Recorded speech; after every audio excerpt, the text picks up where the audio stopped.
Hi guys. நம்ம வந்து 2 weeks முன்னாடி மாடியில உள்ள டஃப் க்ளீன் பண்ணியிருந்தோம். க்ளீன் பண்ணிட்டு 2 டப்ல மட்டும் தான் பிளான்ட் அதுக்கப்புறம் வளர்த்துட்ருக்கோம்.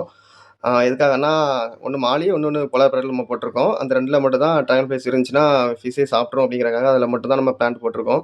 அதில வந்து மாலி வந்து நம்மளுக்கு திருப்பியும் ப்ரீட் ஆயிருக்கு.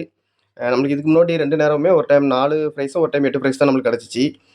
இந்த அட்டை வந்து நம்மளுக்கு ஒரு 32 ஃப்ரைஸ் வரைக்கும் கிடச்சிருக்கு. எற போடும்போது தான் பார்த்தேன், உள்ள வந்து ஃப்ரைஸு போயிட்டு இருந்துச்சு. சரி, ஓகே, எத்தனை ஃப்ரைஸ் இருக்குன்னு சொல்லி பார்க்கலாம்னு சொல்லி எடுத்து பார்த்தோம்னா 32 ஃப்ரைஸ் வரைக்கும் இருந்துச்சு. இந்த ஆட்டம் வந்து ட்ராகன் லாவா எதுவுமே உள்ள இல்ல. அதனால அதே தண்ணியிலேயே ரீஃபில் பண்ணி நம்மட்ட உள்ள ஒரு ஃபீமேல், 2 மேல் 3யுமே உள்ளே ரிலீஸ் பண்ணி விட்டாச்சு. ரிலீஸ் பண்ணிட்டு இதில ஆல்ரெடி இருந்த பிளான்ட்டே திருப்பி நம்ம அதிலேயே ஆட் பண்ணியாச்சு. ஆட் பண்ணோன்னே ஃபைனல் அவுட்புட்ட நீங்களே பாருங்க. எனக்கு இந்த மாரி பிளான்ட் வச்சு பார்க்க ரொம்ப பிடிக்கும். ஆனா ஃப்ரைஸ் இருக்கிற டேங்க்ல நம்ம பிளான்ட் போட்டோம்னா, ஃப்ரைஸ் நம்மளால காப்பாத்த முடியல. ட்ராகன் லாவா ஃபுல்லா சாப்பிட்ருது. அதனால தான் இதில மட்டும் போட்டிருக்கேன்.